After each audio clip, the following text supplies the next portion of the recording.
내 하나님 여호와께서 내게 주어 차지하게 하시는 땅, 곧 내 소유가 된 기업의 땅에서 조상이 정한 내 이웃의 경계표를 옮기지 말지니라. 사람의 모든 악에 관하여 또한 모든 죄에 관하여는 한 증인으로만 정할 것이 아니요 두 증인의 입으로나 또는 세 증인의 입으로 그 사건을 확정할 것이며, 만일 위증하는 자가 있어 어떤 사람이 악을 행하였다고 말하면 그 논쟁하는 쌍방이 같이 하나님 앞에 나아가 그 당시의 제사장과 재판장 앞에 설 것이요 재판장은 자세히 조사하여 그 증인이 거짓 증거하여 그 형제를 거짓으로 모함한 것이 판명되면 그가 그의 형제에게 행하려고 꾀한 그대로 그에게 행하여 너희 중에서 악을 제하라. 그리하면 그 남은 자들이 듣고 두려워하여 다시는 그런 악을 너희 중에서 행하지 아니하리라. 내 눈이 긍휼히 여기지 말라. 생명에는 생명으로, 눈에는 눈으로, 이에는 이로, 손에는 손으로, 발에는 발로이니라. 내가 나가서 적군과 싸우려 할 때에 말과 병거와 백성이 너보다 많음을 볼지라도 그들을 두려워하지 말라. 애굽 땅에서 너를 인도하여 내신 내 하나님 여호와께서 너와 함께 하시느니라. 너희가 싸울 곳에 가까이 가면 제사장은 백성에게 나아가서 고하여 그들에게 말하여 이르기를, 이스라엘아 들으라. 너희가 오늘 너희의 대적과 싸우려고 나아왔으니 마음에 겁내지 말며 두려워하지 말며 떨지 말며 그들로 말미암아 놀라지 말라. 너희 하나님 여호와는 너희와 함께 행하시며 너희를 위하여 너희 적군과 싸우시고 구원하실 것이라 할 것이며, 책임자들은 백성에게 말하여 이르기를, 새 집을 건축하고 낙성식을 행하지 못한 자가 있느냐? 그는 집으로 돌아갈지니 전사하면 타인이 낙성식을 행할까 하노라. 포도원을 만들고 그 과실을 먹지 못한 자가 있느냐? 그는 집으로 돌아갈지니 전사하면 타인이 그 과실을 먹을까 하노라. 여자와 약혼하고 그와 결혼하지 못한 자가 있느냐? 그는 집으로 돌아갈지니 전사하면 타인이 그를 데려갈까 하노라 하고, 책임자들은 또 백성에게 말하여 이르기를, 두려워서 마음이 허약한 자가 있느냐? 그는 집으로 돌아갈지니 그의 형제들의 마음도 그의 마음과 같이 낙심될까 하노라 하고, 백성에게 이르기를 마친 후에 군대의 지휘관들을 세워 무리를 거느리게 할지니라. 아멘. 이번 주에 이 쇼프팀의 말씀을 통해서 하나님께서는 이 말씀이라고 하는 것을 우리 가운데 주셨을 때에 우리가 이 말씀을 어떻게 세워나갈 것이냐, 말씀을 세워나간다라고 하는 것은 물론 개인이 해야 될 몫이 있겠습니다만은 그것은 어떤 공동체가 함께 하나님의 말씀의 이 지체들로 이루어지는 것이죠. 그것을 함께 세워나가는 것을 말하고요. 그래서 말씀이 육신된다라고 하는 것은 어떤 개인의 의로운 생활이나 어떤 도덕성, 그런 것도 물론 포함이 되는 이야기이겠습니다만은 전적으로 공동체가 함께 세워져가는 이야기라고 할 수가 있겠습니다. 이것을 이제 쇼프팀들을 세우는 것으로, 그래서 이 쇼프팀들을 세워서 쇼프팀들이, 그러니까 이 재판장이라고 불리워지는 이 사람들이 하나님의 말씀을 전하고 또 적용시키고 또 백성들의 삶의 이야기를 듣고 또 거기서 어떻게 우리가 살아갈 것인가, 그럼 우리는 어떻게 해야 되는가라고 하는 것을 이제 선포하는 그러한 이 말씀의 통로를 세우는 이야기가 되겠습니다. 또 그렇게 우리가 세워져 가는 것이 되겠는데요. 세례 요한이 어떤 종교적인 그 예배의 제사장의 자리에 연연하지 않고 광야로 들어가서 백성들에게 회개하라고 외쳤을 때에 백성들이 그 말을 듣고, 그러면 우리가 어떻게 해야 합니까? 라고 하는 것을 이제 묻죠. 그때에 세례 요한이 가난한 자들에게서 무엇을 빼앗은 것이 있다면, 군인이든지 세리이든지 또 혹여 누구를 속인 것이 있다면 그것에 대하여서 다시 제자리로 돌려놓아라. 삶에 어떤 열매가 없다면 참된 하나님의 나라로 들어갈 수 없다. 하나님의 나라가 지금 가까이 왔는데 하나님의 나라로 들어가는 그 삶의 열매에 대하여서 계속 말씀하시고 있습니다. 지금 하나님께서 교회에게 요구하고 계신 것이 바로 이것이죠. 우리가 어떤 열매가 있느냐, 교회가 어떤 열매가 있느냐, 몇 명이 되었고 또 몇몇 명이 되었고 또 어떤 건물을 세웠고 어떤 사역을 하고 있고, 그런 것보다 중요한 우리의 삶 가운데서의 열매가 무엇인가라고 하는 것에 대하여서 다시 묻고 계십니다. 그래서 영지주의와 같이 그저 어떤 이 종교성 안에 신앙을 가두어 두지 아니하고 하나님의 말씀이 실제의 삶으로 이렇게 들어가서 열매 맺게 되는 바로 그 이야기가 쇼프팀의 이야기라고 할 수가 있겠습니다. 그래서 오늘은 이제 그 막바지에 이 쇼프팀의 6번째 토라인데요. 먼저는 그 이웃에 대한 이야기를 하고 있습니다. 그래서 십계명도 마찬가지고요. 또 오늘 이 쇼프팀의 토라의 말씀도 마찬가지고요. 결국 우리가 하나님을 사랑하는 것에 대한 열매가 이웃 사랑으로 그렇게 확증되게 되는 것이죠. 우리가 하나님을 사랑한다라고 하면서 이웃을 사랑하지 않으면 실제로는 하나님도 사랑하지 않는 것이 됩니다. 우리가 하나님을 사랑하게 되고 하나님의 사랑을 깊이 체험하고 또 그것을 받고 그것으로 우리가 살아서 정말로 1만 달란트 빚진 자의 마음으로, 1만 달란트가 거의 조 단위의 그런 이 액수를 우리가 탕감을 받은 것이죠. 이 땅 가운데서 그 빚진 자의 마음으로 우리가 그런 어마어마한 은혜를 값없이 받았기 때문에 그것에 대해서 그래도 그 사랑의 빚을 조금이라도, 또 그 용서의 빚을 조금이라도 이 세상 가운데 좀 갚아야 되겠다. 그 하나님께서 당신에게 갚으라고 말하지 아니하시고 그냥 탕감해 주셨죠. 값없이 우리에게 은혜를 주셨는데, 그런데 그것에 대해서 그냥 내가 값없이 받았으니까 은혜는 다 공짜야. 그래서 은혜를 싸구려로 만드는 그런 신앙도 있습니다. 하나님이 우리를 위해서 그리스도 예수를 보내서 그냥 값없이, 근데 값없이 받은 것은 맞습니다만은, 그렇기 때문에 값없이 받았으니 너희도 값없이 주어라, 이렇게 말씀을 하시죠. 우리가 주어야 되는 것이죠. 우리가 그리스도 예수와의 사랑으로 이 땅 가운데서 살아가야 되는 것이고요. 그리스도 예수와께서 살아계신 것을, 또 그를 믿는 자들이 그리스도 예수와의 형상으로 이 땅 가운데서 사랑하고 보살피고 섬기는 그 이웃 사랑의 실천?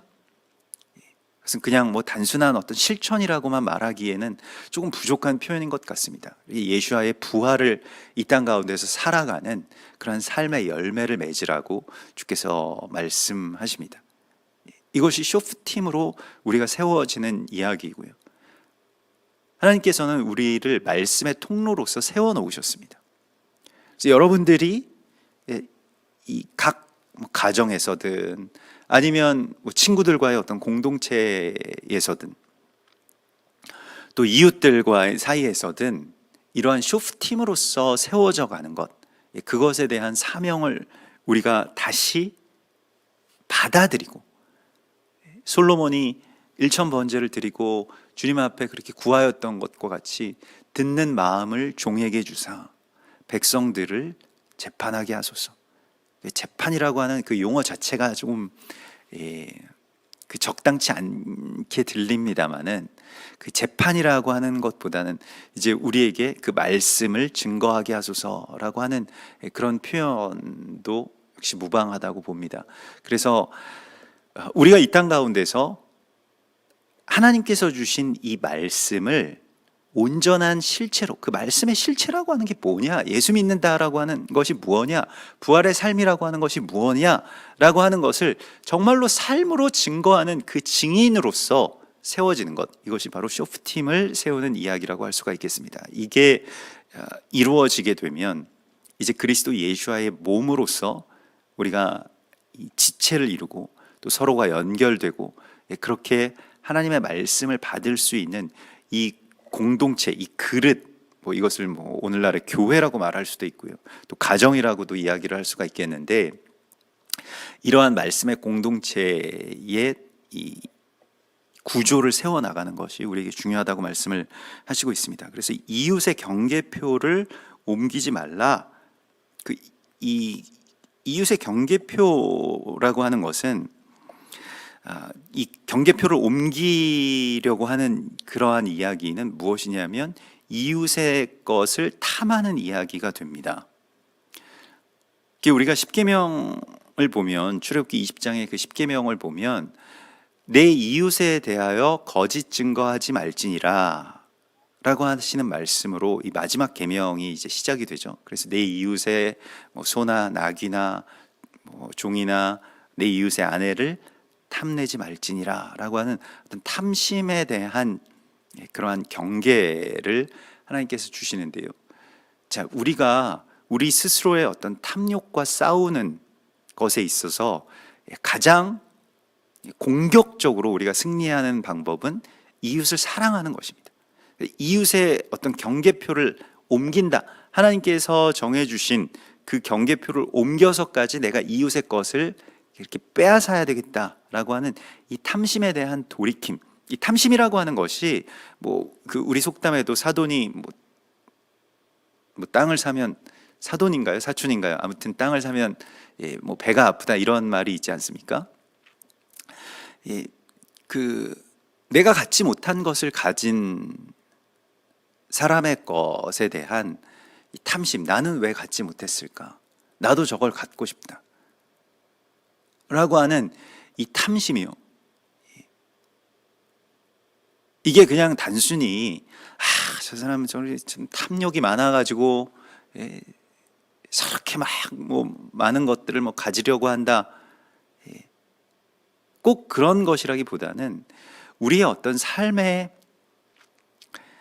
이 전체적인 목적지가 남들이 가진 만큼 내가 가져야 되겠고, 남들이 올라간 만큼 내가 올라가야 되겠고,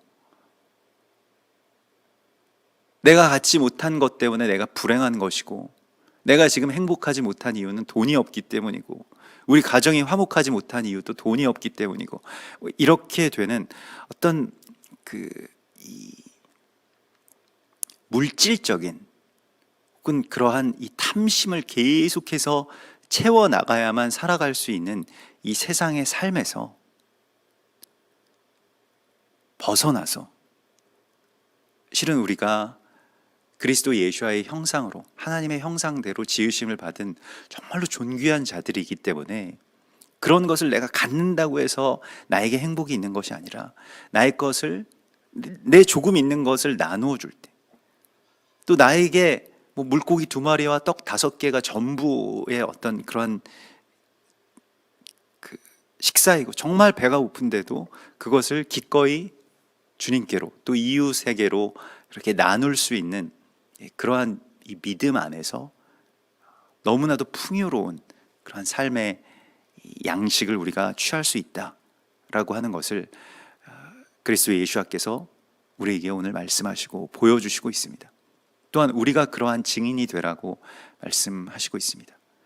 그래서 우리가 어떤 삶의 목적지를 내 이웃들이 가진, 이웃이라고 지금 표현하기에는 모든 지구촌이 다 이웃이니까요. 무슨 SNS, 인스타그램, 페이스북 이런 곳에서 저 사람들은 뭘 하고 있고, 저 사람은 어디에서 뭘 먹고 있고, 저 사람은 뭘 샀고, 어떤 차를 몰고 있고, 가족들이 어떻게 행복한 그런 모습을 갖고 있고, 물론 그러한 것들에 대해서 나도 그걸 가지면 좋겠다라고 하는 이 삶의 목적지를 벗어나라고 말씀을 하시고 있습니다.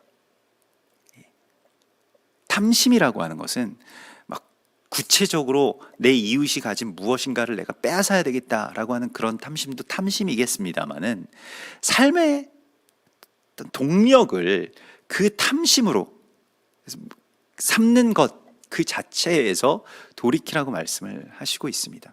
그게 우리를 만족시켜주지 못한다는 거예요.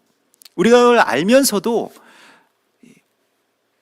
그 불에 데이면 그냥 타서 죽는 것을 알면서도 막 불로 뛰어드는 불나방들 같이 그냥 자기를 그 탐심의 불에 계속 돌진시키는 그 삶에서 돌이켜서 실은 그런 탐심의 불을 다 끄고 이웃사랑의 그러한 이 거룩한 성취를 우리 가운데 이루는 것이 바로 하나님의 나라를 살아가는 길이라고 말씀을 하시고 있습니다. 그래서 친구를 위하여 자기 목숨을 버리면 이보다 더 큰 사랑이 없다라고 그리스도 예수께서 말씀을 하시죠. 뭐 자기 가족을 위해서나 혹은 자기 민족이나 뭐 국가나 뭐 친족을 위해서는 목숨을 버린다라고 하는 것도 간혹 있을 수 있습니다만은, 친구를 위해서, 피를 나누지 않은 친구를 위해서 자기 목숨을 내어주는 바로 그 사랑에까지 이르는 것, 이것이 이제 이웃사랑의 이야기이고 이것이 십계명의 완성이라고 할 수가 있겠습니다. 더 나아가서는 토라의 완성, 성경의 완성, 예수와의 삶의 그러한 성취라고 할 수가 있겠습니다. 이웃사랑이죠. 형제사랑이죠. 그게 쇼프팀의 이야기입니다. 그래서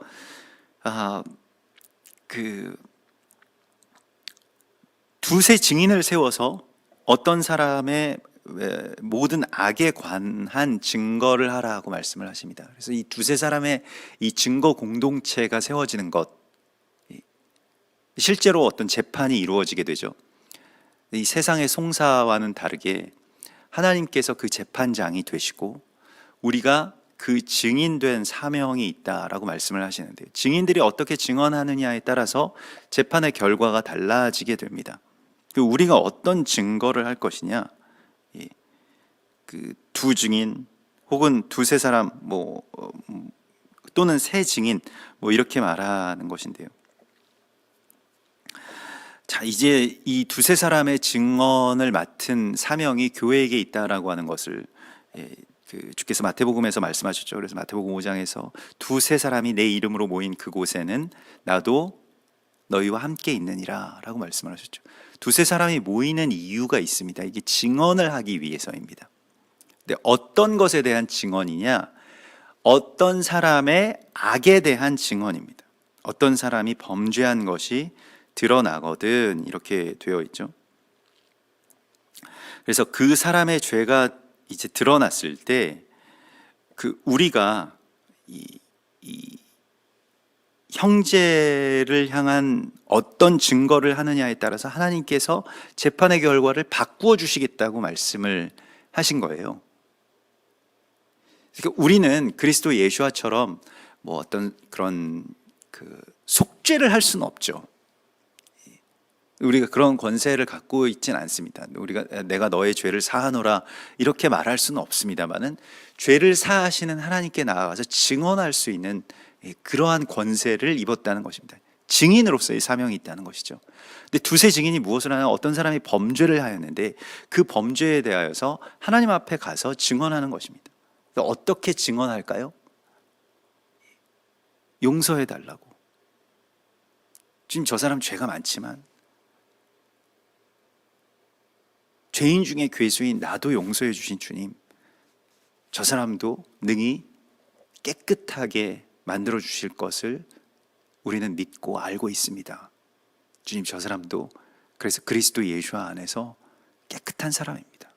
저 죄인, 저 세리, 저 창기, 저렇게 세상에 어떻게 보면 쓰레기 같은 사람일지라도 하나님께서는 새롭게 해주실 것을 믿습니다. 두세 증인이 뭐 때문에 이렇게 증언할까요? 사랑하기 때문입니다. 자기 자신과 같이 여기기 때문입니다.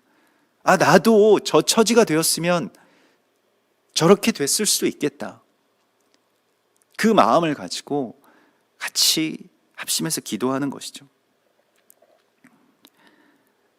그래서 형제의 눈 속에 있는 티는 보고 내 눈 속에 있는 들보는 깨닫지 못하느냐, 주께서 이렇게 말씀을 하시면서 형제에 대해서, 우리가 이웃에 대해서 아주 비판하고 정죄하는 것에서 벗어나서 어떤 악이 보이거든 두세 사람이 함께 모여서 기도하고 또 때로는 권면하고 또 듣지 않더라도 이방인과 세리와 같이 여기라. 완전히 그냥 버리는 것이 아니라 포기하지 말고 계속 하나님께 맡겨서 기도하라고 주께서 말씀하십니다. 주님께서 이방인과 세리를 대하신 그러한 평상시의 모습을 생각하시면 될 것입니다. 온 율법은 이웃 사랑하기를 내 몸과 같이 하라고 하신 한 말씀에 이루어졌고요. 갈라디아서 5장 14절에 만일 서로 물고 먹으면 피차 멸망할까 조심하라.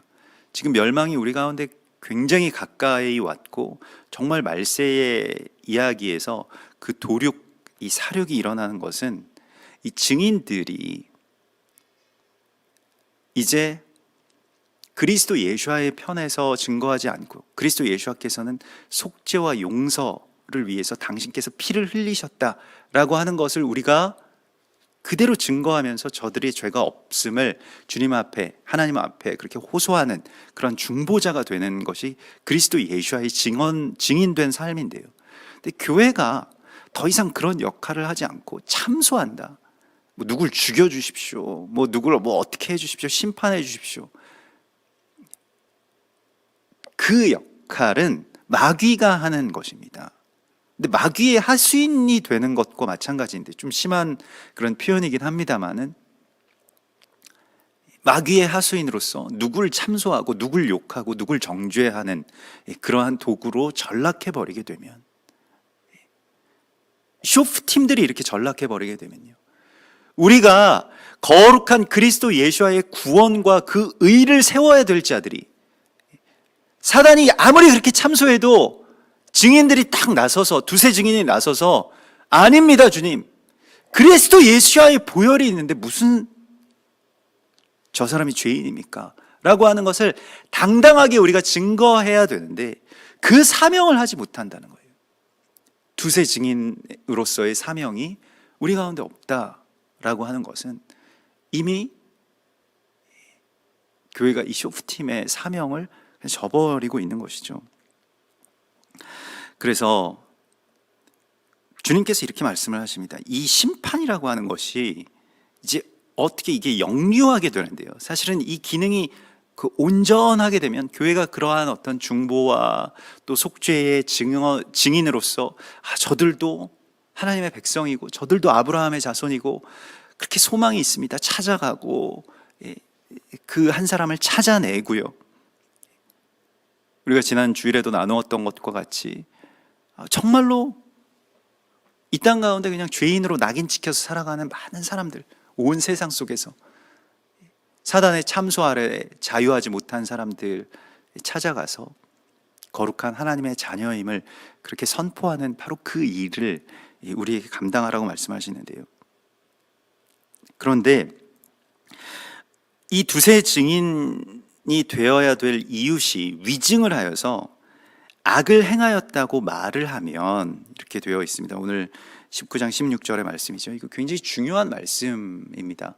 어떤 사람이 정말 악한 사람입니다 라고 말을 하면 논쟁하는 쌍방이 하나님 앞에 나아가 그 당시의 제사장과 재판장 앞에 서라. 재판장은 자세히 조사하여 그 증인이 거짓 증거하여 그 형제를 거짓으로 모함한 것이 판명되면 그가 그의 형제에게 행하려고 꾀한 그대로 그에게 행하여 너희 중에서 악을 제하라. 내 눈이 긍휼히 여기지 말라. 생명엔 생명으로, 눈엔 눈으로, 이에는 이로, 손에는 손으로, 발에는 발로이니라. 이 동해보상법이라고 불리워지는, 그래서 행한 대로 갚으리라라고 하는 구약의 이게 율법주의의 어떤 대명사적인 표현으로 이 말을 그렇게 이 말씀을 그렇게 우리가 해석을 해왔습니다만은, 이 말씀은 이웃에 대하여서 거짓 증언을 하게 되면, 이웃에 대하여서 악평하게 되고 악담하게 되고 또 그들에 대해서 정죄하고 비난하게 되면 그 고스란히 그대로 내가 받게 된다라고 그렇게 말씀을 하시고 있는 것입니다. 정말 두렵고 떨리는 말씀이죠.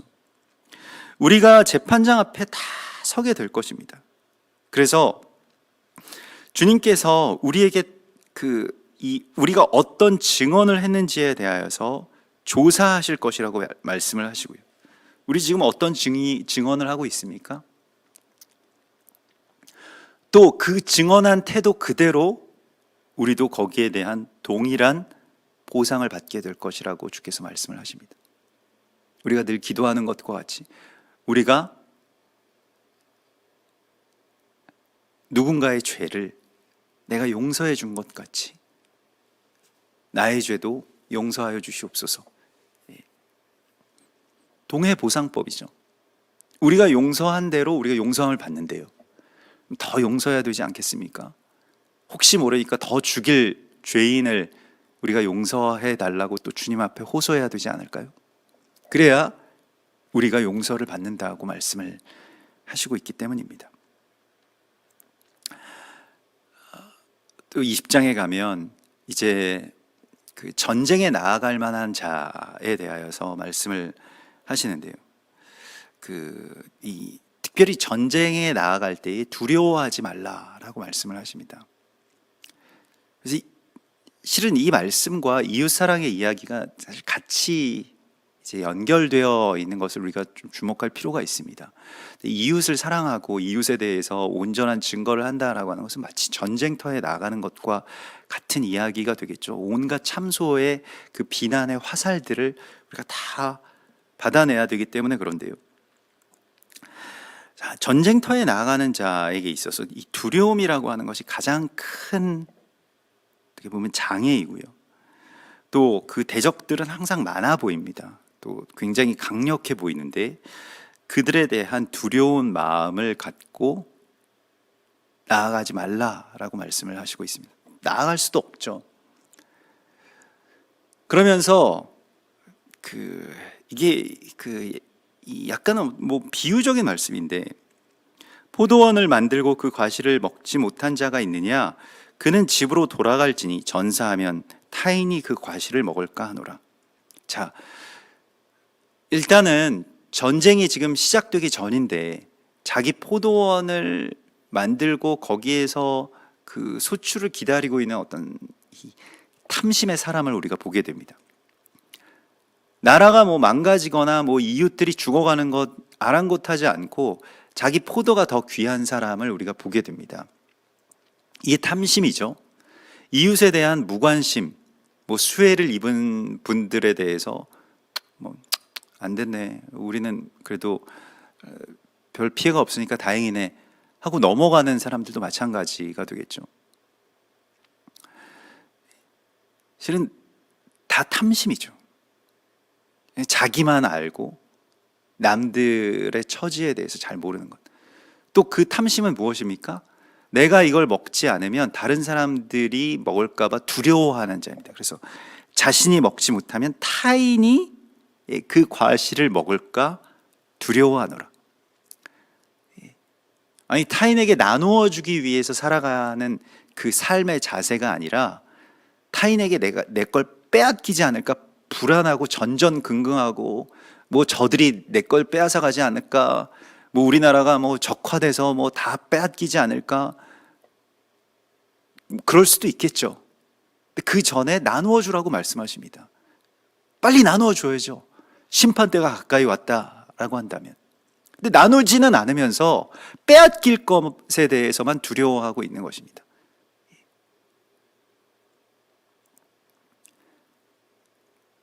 그래서 이 삶의 목적지가 어디냐가 결국에는 우리가 전쟁터를 향해서 나아가는 용사가 되느냐, 아니면 자기 것의 어떤 탐심의 노예가 되어서 출애굽을 했음에도, 구원을 받았음에도, 예수를 믿음에도 불구하고 하나님의 나라를 살아가지 못하고 그 나라를 향해서 달려가지 못하는 그러한 연약한 자들의 모습을 하고 있지 않은가, 우리를 다시 돌아보라고 말씀을 하시고 있습니다. 하나님께서 지금 우리를 비난하시는 것은 아닙니다. 그러나 우리가 이러한 연약한 자가 되지 않을까 주의하라고 말씀을 하시는 것이죠. 이웃 사랑에는 담대함이 필요한 것입니다. 내가 이것 좀 나눠주면 나는 나중에 어떻게 하지? 어떻게 하긴 어떻게 합니까? 나중에 30배, 100배, 10,000배의 축복을 하나님께서 주시겠죠. 비록 내가 이 세상 가운데서 그러한 축복이 없다 할지라도 하늘에서의 상급이 얼마나 크겠습니까? 선을 행하고 이웃에게 정말 좋은 것들을 다 아낌없이 나누어 주신 분들의 끝을 한번 보란 말입니다. 끝까지 어떻게 사시고 또 어떻게 그렇게 사랑을 베푸시다가 하나님께로 안기시는지, 얼마나 복된지 모릅니다. 자신의 삶을, 자신의 희생을 그렇게 나누는 삶이요. 그래서 그가 죽으면, 전쟁에서 죽으면 타인이 그를 데려갈까 하노라, 타인이 취할까 하노라 계속 전사하면, 이런 표현이 있는데요. 그 죽기를 두려워하는 자들은, 이걸 이순신 장군보다 앞서서 예수님께서 하신 말씀이죠. 너희가 죽기를 두려워하면 죽게 될 것이고, 죽기를 두려워하지 않으면 살 것이다 라고 하시는 말씀을 주시죠. 우리가 각오를 다져야 됩니다. 지금 이 참된 종말론이라고 하는 것은 마지막 때가 되었기 때문에 내 걸 어떻게 안 뺏길까, 내 생명을 어떻게 지킬까, 내 안전을 어떻게 지킬까, 내 건강을 어떻게 지킬까, 어떻게 지킬 수 있을까요?